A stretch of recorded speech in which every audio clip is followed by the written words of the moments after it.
तो आज हम बात करेंगे दो कंपनी से रिलेटेड। जो दोनों कंपनीज है वो एडवर्टाइजमेंट सेक्टर की हैं। तो अभी तक सबको पता होगा कि जो एडवर्टाइजमेंट सेक्टर है ये अभी तक ऑर्गेनाइज नहीं हुआ था। जो सबसे बड़ा मार्केट शेयर जो एडवर्टाइजमेंट सेक्टर का है वो आज के वो फॉरेन एक कंपनी है जिसका नाम गूगल, सबको पता होगा। क्योंकि जो गूगल का मेन रेवेन्यू आता है वो एडवर्टाइजिंग से ही आता है। मेन क्या सारा रेवेन्यू है उनका एडवर्टाइजिंग से आता है। और यूट्यूब भी ऐसे गूगल की ही है जिस पे आप ये वीडियो देख रहे हो, उसमें भी जो एड से ही वो लोग पैसे कमाते हैं। तो एक एडवर्टाइजमेंट सेक्टर से बहुत बड़ा सेक्टर है और बहुत इंपॉर्टेंट है। अगर किसी को पता ही नहीं होगा कि मार्केट में क्या प्रोडक्ट्स बन आ रहे हैं, वो पता क्या चलता है, एडवर्टाइजमेंट के ही थ्रू पता चलता है। तो ये सेक्टर पहले जो हमें ऑनलाइन नहीं प्रोवाइड किया जाता था, मतलब ऑनलाइन इसका कोई प्लेयर नहीं था। क्योंकि ऑनलाइन से क्या होता है, जो कंपनीज होती है उसकी ग्रोथ बहुत बढ़ जाती है। क्योंकि ऑनलाइन कभी भी और कहीं पे भी बैठा बंदा कोई भी कंपनी को हम सर्च कर सकते हैं, कहीं पे भी बैठे, और कोई भी सर्विस हम प्रोवाइड ले सकते हैं नेट के थ्रू। नेट के थ्रू तो इसलिए जब नेट के हम काम करते हैं तो उस पर हमारे पास जो कस्टमर्स बेस होता है वो मल्टीप्लाई हो जाता है, बहुत बड़ा हो जाता है। इसलिए जो एडवर्टाइजमेंट सेक्टर था वो अभी तक हर एक सिटी के या एक कंट्री में कोई 5-6 बड़ी कंपनीज हैं या कुछ, वो कंपनी से चलाती थी अभी तक एडवर्टाइजमेंट सेक्टर को। क्योंकि ये ऑर्गेनाइज नहीं हुआ था, जो कि अब हो गया। कई सारी कंपनी हमें ऐसे आज के टाइम में देखने को मिल रही हैं, जैसे कि एप्पल्स, जिसने हमें तकरीबन 200% रिटर्न तो ईजिली दे चुकी है वो कंपनी हमें। मेरे ख्याल 150% रिटर्न, जहाँ से मैंने खुद परचेज़ किया था। तो उस कंपनी में भी एक हमारी डिटेल एनालिसिस पड़ी है इस कंपनी में, उस कंपनी पे तो इस चैनल पे आराम से देख सकते हो। तो हमें एक सेक्टर का अगर हम 2-3 स्टॉक्स हमारे पास होते हैं तो वो एक डाइवर्सिफाई पोर्टफोलियो बन जाता है कि उस सेक्टर का एक स्टॉक नहीं चलता तो दूसरा चलने वाला होता है, या अगर एक चल गया होता है तो अब दूसरे की बारी होती है चलने की। तो ऐसे ही हमने 2 स्टॉक्स और निकाले हैं जो कि सीधा compete करेंगे एप्पल से। कंपनीज दोनों बहुत अच्छी हैं, तो एक बार उन दोनों कंपनीज को पढ़ेंगे। और ये रिटर्न कमाने वाली कंपनीज हैं। और रेडी इस कंपनीज को मैं काफ़ी देर से टैकल कर रहा हूँ, काफ़ी कुछ पढ़ रहा था, या फंडामेंटल्स देखे, टेक्निकल्स लेवल पे दोनों कंपनीज अभी मेरे को हाई देखने को लग रही हैं। बट जब मैंने एप्पल भी ख़रीदा था तब भी वो 52 वीक हाई पे था, और वहाँ से लेकर अब तक मुझे 150% रिटर्न मिल गए हैं, वो भी सिर्फ 6 to 7 मंथ्स में ही। तो तब हाई पे ख़रीदा था। अगर उससे पहले भी मैं अगर यही सोच रहा था कि ये कंपनी अभी भी हाई है, अभी नहीं हाथ लगाना, तो शायद वो 150% मेरे हाथ से जाता। तो कभी भी मार्केट को टाइम ना करो। कोई भी कंपनी आपको मिलती है, अच्छी देखने को मिल रही है, जस्ट ग्रैब इट, उसको पकड़ लो। और अगर वो कंपनी आपके पास पैसे हैं तो कभी भी ना 5% वाला रूल हमेशा लगाओ। कभी भी एक कंपनी में 5% ज़्यादा पैसा ना लगाओ, क्योंकि अगर वो कंपनी गिरती है या वो डूबती है, नहीं चल पाती, तो आपके सिर्फ 5% पैसा ही जाएगा। और ये हर कोई कहता है कभी भी अपना कैपिटल ना खो दो। क्योंकि अगर आप सारे पैसे एक कंपनी में रिस्क लगा दोगे तो आपके पास अगला रिस्क लेने के लिए ना पैसे नहीं बचेंगे।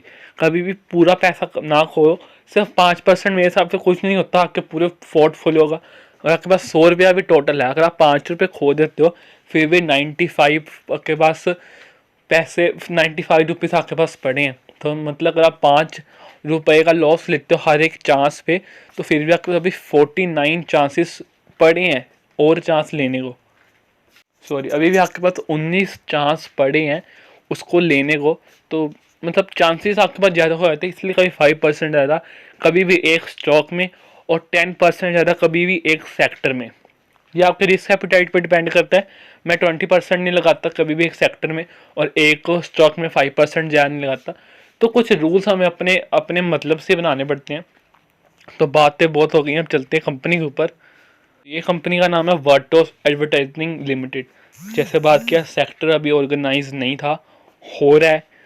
तो जब ऑर्गेनाइज हो रहा है तो हमें छोटे लेवल पे कंपनी को पकड़ लेती ना। जब कंपनी छोटी है, ये ध्यान रखने वाली बात है, क्योंकि रिस्क कंपनियाँ बहुत ज़्यादा है। मेरे पास बहुत सारे स्टॉक्स हैं जो ब्लू चिप कंपनीज हैं, वो भी हैं।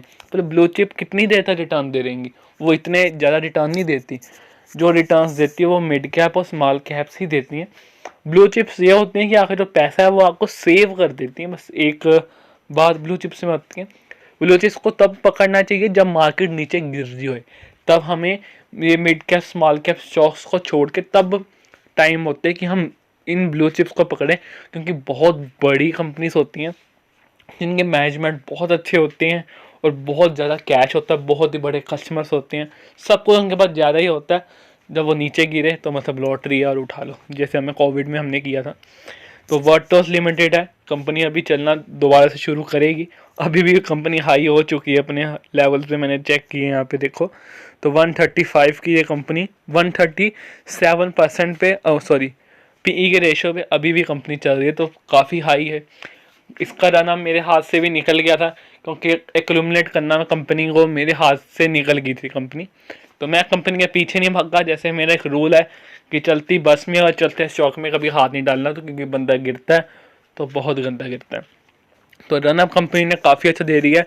सिर्फ 3 साल हुए हैं कंपनी को मार्केट में आए, और वहाँ से लेकर अभी तक कंपनी 321% रिटर्न दे चुकी है। तो रिटर्न तो काफ़ी अच्छी दे सकती है। सेक्टर अब चलना शुरू हुआ है, तो कोविड के बाद ये सब कुछ शुरू हुआ और 400% रिटर्न हमें मिल गए।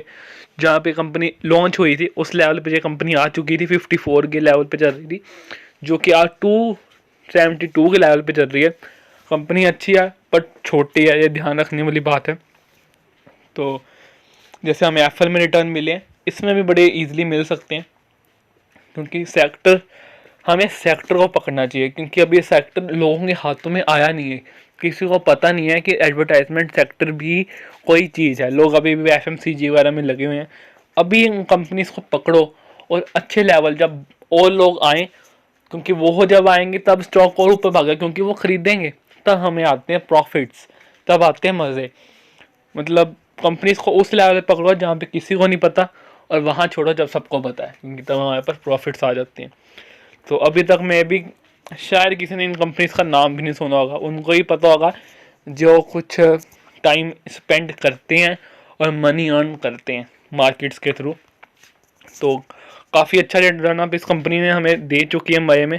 सर्किट्स मारे हैं कंपनी ने बड़े लगातार, बड़े अच्छे अच्छे सर्किट्स मारे थे, मैं भी रह गया था। तो कंपनी के ऊपर मार्जिन्स चेक कर लेंगे। तो अगर आज के दिन की बात करें, आज भी कंपनी ने यहाँ पे एक अच्छा सा लंबा सा सर्किट देखने को यहाँ पे मिल रहा है हमें, जहाँ पे कंपनी बिल्कुल अप ट्रेंड में जाती हुई देखने को मिल रही है। तो यहाँ पे हम फाइनेंशियल्स की बात कर लेंगे। इस कंपनी का रिजल्ट हमें दिसंबर का देखने को मिल रहा है यहाँ पे। तो लेटेस्ट नहीं देख रहे हैं, मिल रहा है दिसंबर का मिल रहा है। तो दिसंबर में ये कंपनी आप देखो कितनी है, आपके सामने स्क्रीन पे दिख रहा होगा। 140% का रिवेन्यू में फ़र्क है, नेट इनकम 200%, ईपीएस 200%, मार्जिन 46%, जो कि 16.9% का देखने को मिल रहा है। तो सब कुछ इस कंपनी का ग्रोथ में है। तो कंपनी, ऐसी कंपनी पकड़ो जो ग्रोथ में है। ये सामने आपको स्क्रीन पे दिख रही है और अच्छी भागनी शुरू हो गई है। तो मेरे हाथ से थोड़ा सा कंपनी का, थोड़ा सा नहीं काफ़ी जन्म निकल गया, पढ़ते पढ़ते देर हो गई और वो कंपनी अब ट्रेंड में है। जब तक मुझे कंपनी खुद पसंद नहीं आती, चाहे वो जितना मर्जी भाग जाए। कई सारी कंपनीज और भी इनको मैं देख रहा था, और जो हज़ार % के रिटर्न उन्होंने कितनी देर में दिए होंगे, सिर्फ एक 1.5 महीने के अंदर ही।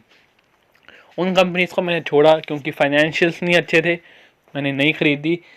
और ग्रोथ में वो कंपनी में रिवेन्यूज़ कम थे पर कंपनी ऊपर भाग रही थी। तो ऐसी कंपनीज में पागल फंस जाते हैं आके लोग। तो हम इन गलतियों से हमें लोगों की गलतियों से सीखना है, हमें वो गलतियां करनी नहीं है। तो जितना मर्जी भाग जाए, कंपनी नहीं पसंद आएगी तो हम नहीं खरीदेंगे। जो मर्जी कह दे, जो सा मर्जी चैनल आके कह दे कि ये कंपनी खरीदो, ये भागेगी वो भागेगी, हमें कभी वो गलती नहीं करनी। हमें अगर कंपनी अच्छी लगती है तो मेरी भी सुनने की जरूरत नहीं, कंपनी को खुद पढ़ो, कंपनी अच्छी लगेगी तो खरीदो, नहीं तो कुछ नहीं। तो जिसको, अगर मेरे को 200 का % का प्रॉफिट हो रहा है तो हो रहा है, कई सारे लोगों को होता है। पर हमें कंपनी जब तक नहीं पसंद आती हमें नहीं खरीदनी चाहिए। ये आपका रूल होना चाहिए, क्योंकि रूल्स के साथ ही जो हमारी लाइफ होती है वो सही बनती है और मार्केट्स में प्रॉफिट्स अर्न होते हैं। तो अब चलते हैं अगली कंपनी के ऊपर। हमने मार्जिन सब कुछ देख लिया, कंपनी का बेसिकली सब कुछ देख लिया। अब चलते हैं आगे अगली कंपनी पे। अगली कंपनी का नाम है ओन मोबाइल। तो जब से मैंने कंपनी पढ़नी शुरू की थी, और जब मैं इसको ख़रीदने के लेवल पे आया था, कि जब मैं पढ़ ली इस कंपनी को, तो मेरे को पर्सनली ये कंपनी बहुत अच्छी लगती है। पर्सनली नहीं, फाइनेंशियली ये कंपनी बहुत अच्छी लगती है। तो कंपनी का एक बार हम यहाँ पे वो देख लेते हैं। बस इस कंपनी का एक चीज़ मेरे को अच्छी नहीं लग रही, जो कि नेट प्रॉफिट मार्जिन है, बट वो ग्रो कर रहे हैं काफ़ी अच्छे स्पीड से, तो इसलिए। तो 600% की जंप है यहाँ पे नेट प्रॉफिट्स में। मतलब पहले कंपनी बिल्कुल भी प्रॉफिट्स नहीं कमा रही थी, अब कंपनी ज़ीरो माइनस में कंपनी के प्रॉफिट थे, जो कि अब 5% आए हैं। और वो 5% कितना बनता है? 655। तो मतलब सोचो कंपनी लॉस में चल रही थी, अब जाके वो कंपनी प्रॉफिट में आनी शुरू हुई है। छोटी छोटी टर्म्स को हमें सीखना पड़ता है, तभी मज़ा आता है। तो यहाँ पे रिवेन्यू बहुत ही छोटी सी कंपनी है, रिवेन्यू ग्रो हो रहा है, नेट इनकम्स बढ़ रही हैं, ईपीएस कंपनी का सब कुछ अच्छा है, सब कुछ बढ़ता हुआ देखने को मिल रहा है। जैसे बात की, जो सेक्टर होता है वो बहुत बड़ा रोल प्ले करते हैं कंपनी को चलाने में। तो अब बात करते हैं कंपनी के अंदर जो मेरे से गलतियां हुई हैं। यहाँ पे आज का एक बार पेज रीलोड कर लेते हैं। तो कंपनी नीचे गिरती हुई मिल रही है, क्योंकि इस कंपनी जैसे रनअप्स दिए हैं ना, आप हैरान हो दोगे जो कंपनी ने रनअप्स दिए हैं। तो कंपनी का पीई देखो कितने का चल रहा है, 25 का। और जब ये मैंने कंपनी देखी तो कंपनी का पीई सिर्फ 4 रुपये का था। उधर इतना से पीई 25 का होने में कंपनी को सिर्फ 2 से 3 दिन लगे हैं। और सर्किट्स पे सर्किट्स कंपनी ने मारे हैं लगातार। सामने प्रूफ है, सिर्फ 5 दिन का चार्ट पैटर्न दिखाया है मैंने अभी। यहाँ देखो जंप, यहाँ देखो जंप, यहाँ यहाँ यहाँ। तो हर दिन कंपनी ने ऊपर के ऊपर ही गई है। 5 दिन लगातार कंपनी ने दबा दबा के जंप्स मारी हैं। और 1 मंथ का चार्ट देखो, कोई ज़्यादा ऊपर नीचे नहीं है, स्ट्रेट ऊपर जा रही है कंपनी एकदम। कितनी मतलब जो लोग इन कंपनीज को देख रहे होंगे ना, उनको पता होगा। बट सबसे बड़ी बात, जब कोई कंपनी इतनी भाग जाती है ना, तो उसके पीछे नहीं भागना चाहिए, क्योंकि जब वो गिरती है ना, वो अच्छे अच्छे का ना काम ख़राब कर देती हैं। तो अभी सस्ती है, नीचे गिर रही है, जितनी नीचे आएगी उतने नीचे उठाएंगे। जब मैंने पढ़नी शुरू की थी तब तो कंपनी 70 रुपये के करीब थी, तो ऑलरेडी डबल के करीब हो चुकी है मेरे पढ़ने से। तो मुझे थोड़ा अफसोस नहीं होता, जब पकड़ ली तभी सही है। तो 120 की हो गई 70 से। तो ये कंपनी का चार्ट पैटर्न है। सिर्फ एक मंथ में कितने का रिटर्न दिया कंपनी ने? 134 रुपीज़ का। और 51 पे कंपनी थी, जो कि 120 पे हो गई है। 134% का कंपनी में रिटर्न देखने को मिल रहा है। 5 डेज़ का देखें तो 5 डेज़ के अंदर ही 8% कंपनी भाग गई है, जिसमें 4% तकरीबन 5% के करीब आज ही नीचे गिर गई है, क्योंकि अब प्रॉफिट बुकिंग होएगी। जिन लोगों को कुछ नहीं, बस एक महीने के अंदर 134% का रिटर्न मिल जाएगा, प्रॉफिट बुकिंग तो होएगी ना। डर तो सबको लगता है कि जितना हो सके उतना तो बचाएं। तो वही सेम चीज़ कंपनी में हुई है। 100% लोगों को कमाने में सालों लग जाते हैं, यहाँ पे सिर्फ एक मंथ में हमें एक कंपनी मिल गई है। तो ये थी मेरी एनालिसिस कंपनी के ऊपर। माना मैं डिटेल में कोई एनालिसिस कंपनी में नहीं की है, बट एक कंपनी मेरे को मिली, मुझे अच्छी लगी, तो मैंने उस पर वीडियो बना दी कि मुझे याद रहे कि मैंने भी कोई ऐसी कंपनी इस लेवल पे पढ़नी शुरू की थी। तो ये थी मेरी एनालिसिस, छोटी सी, कोई एनालिसिस नहीं थी, बस एक स्टॉक का नाम ही था और कुछ नहीं। तो ये थी मैंने कंपनी, कुछ भी नहीं। आपने अपनी एडवाइस से और अपने ऊपर ही, मेरी बिल्कुल भी कोई एडवाइस नहीं है कि आप कोई भी इस कंपनी में सेल या परचेज या कुछ भी करो, अपने रिस्क के ऊपर ही। तो मेरी कोई भी एडवाइस नहीं इस कंपनी में, अपने कंसल्टेंट से कंसल्ट करके किसी भी कंपनी या कहीं पे भी इन्वेस्ट करना है। मैं कोई राय नहीं देता इस कंपनी के बारे में कि आपको क्या करना चाहिए, बस मैंने अपना पॉइंट ऑफ व्यू बताया कि मैं क्या सोच रहा हूँ इस कंपनी के ऊपर और ये क्या कंपनी है। आपकी किसी भी तरह के प्रॉफिट या लॉस का मैं कोई भी लायबल नहीं हूँ। तो thank you for watching this video, good bye.